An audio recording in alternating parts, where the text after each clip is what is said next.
Nintendo has a long standing of basically on their important franchises of never changing anything for gameplay or story whatsoever at all. Never ever change anything ever whatsoever as long as it works. Just keep doing it over and over and over and over and over again until people get so sick of it, it is becoming absolutely necessary to change it at all costs. Now that is irony! On the other hand, Sega, in terms of the Sonic franchises, feels the need to change something at every single time they have the opportunity to. Irony! This is noted really after Adventure 2, because in Adventure 1 we obviously had the 6 different sort of gameplay styles with 6 different characters, and then they trimmed it back down to 3 different gameplay styles. But after Adventure 2, things started to get a little crazy, because every game they tried to do something different from the main gameplay aspect of run to goal really quick. Noted in Heroes with the teams, and then Shadow with the guns and vehicles, and then the psychic powers, and then the werehog. That's the biggest thing I really have a whole lot to complain about in terms of aspects, that they keep trying to reinvent it in a way where it doesn't make much sense or change the gameplay altogether into something that really isn't qualified as a Sonic game per se. Because let's be honest with ourselves, what is the thing that Sonic has been most known for and always will be loved for? That is his speed and the fact that it's about running really, really quickly. Essentially the Flash of video games, I guess you could say, but that's sort of besides the point. That's the major issue I have with recent Sonic games. Is I don't particularly mind the story or the characters. That they try and change the gameplay so much every single game. You sort of get a little enraged by the fact that it shouldn't be this hard to make a fun Sonic game playable, because all you really need to do is get to goal very quickly. This is perfectly exemplified by the day levels of Unleashed, because they're fun, they are fast, and that's all you do essentially in these games. You just run to the goal really quickly. You know, destroy a couple robots here and there, do a few cool little stunt things, but you don't need much more than that. Now, to basically show this discrepancy, I would like to point out that what are the most highest rated and basically well received Sonic games since basically the Dreamcast days? If you guessed Adventure 2, actually you would be wrong. It would be the Game Boy Advance Sonic Advance series and Sonic Rush. What do those games have that other games don't? Or essentially vice versa, is that they are nothing but run to the goal very quickly with the occasional boss battle in the way. I think this proves my point exactly, because we don't need much more than that for a Sonic game. Yes, you are allowed to change things up every now and again, but do it in small bursts. Don't do it to the point where it's at least half the gameplay, such as the Werehog or, Silver and Shadow in Sonic 06. Everyone buys a Sonic game to run fast. It's like why we buy a Mario game, so we can do platforming, or Mega Man to shoot stuff. We don't need more than that for this type of game.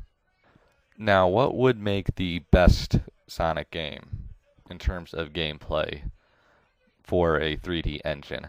I would have to say a mix between the Unleashed day levels in terms of sense of speed and how they play, and a control aspect more similar to the Adventure 2 Sonic and Shadow levels. Because as much as I love the day levels in Sonic Unleashed, they are a tad hard to control, and sometimes you just kind of skid all over the place when you don't necessarily mean to. This had a similar problem to this with Secret Rings, but in Unleashed they had a better idea on how to fix that. So a more behind-the-back approach would be good, or try and keep it 2D, even though the point is that this is a 3D Sonic game, not necessarily the 2D. Because if you want a 2D game, just play one of the handheld games, and you should get your fix from those games, such as Rush or the Advance series, even though Sega's been kind of lazy on those. That is, at least in terms of releasing them, since at Rush Adventure we haven't gotten any word of anything else. In terms of trying new things that are not running fast, the best idea would be to do a side game rather than integrate it into gameplay. An example of how this works would be Sonic Riders or Sonic Chronicles. It makes sense in the side games to have Sonic, on a hoverboard or doing RPG stuff, because that's the point of the side game. so you can try new things. If Sonic was riding on a hoverboard in a main game, everyone would be like, what the hell, this isn't what Sonic does. Because every time you try new things, it doesn't necessarily work, and if you make it a big chunk of gameplay and it doesn't work, people are going to not enjoy the game. An example is the Werehog, because half the game is good and half the game is horrendously bad. So what makes it fun?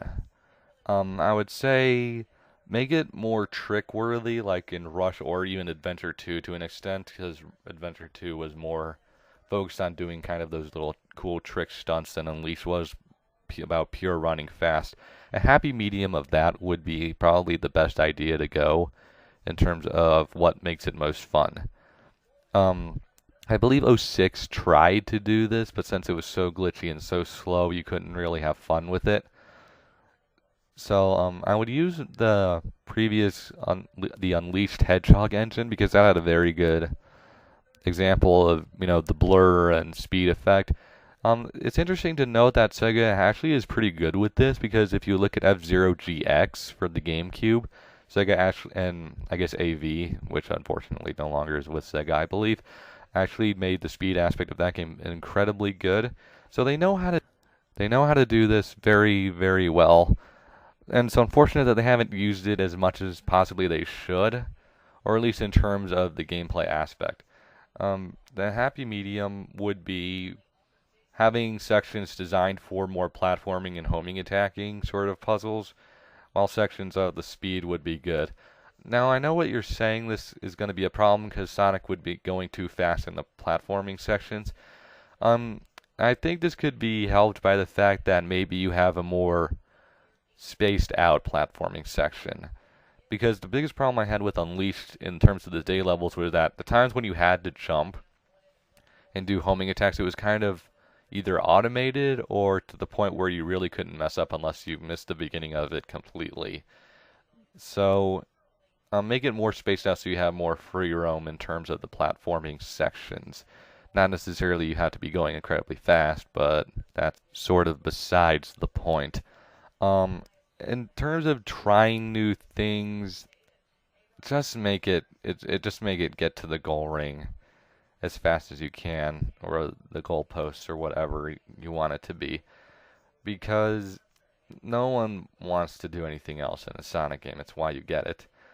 So that means Tails has to be running fast like he used to, Knuckles has to be running fast like he used to, Shadow has to be running fast like he used to.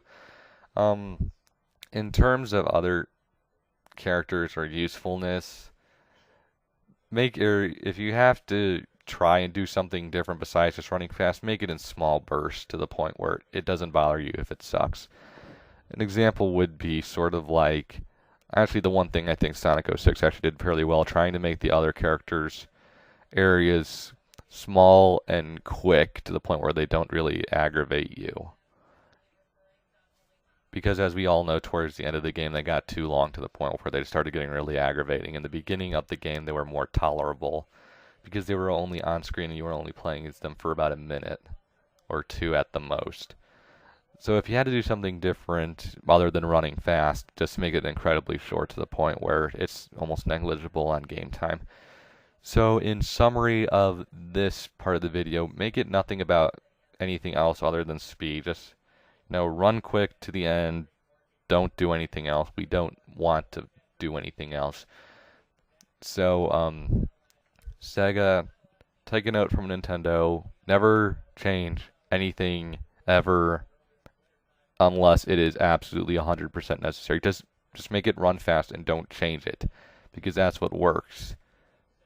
Because like Nintendo, they just keep doing it and it continues to sell at all times. So, stay tuned for the next 3D.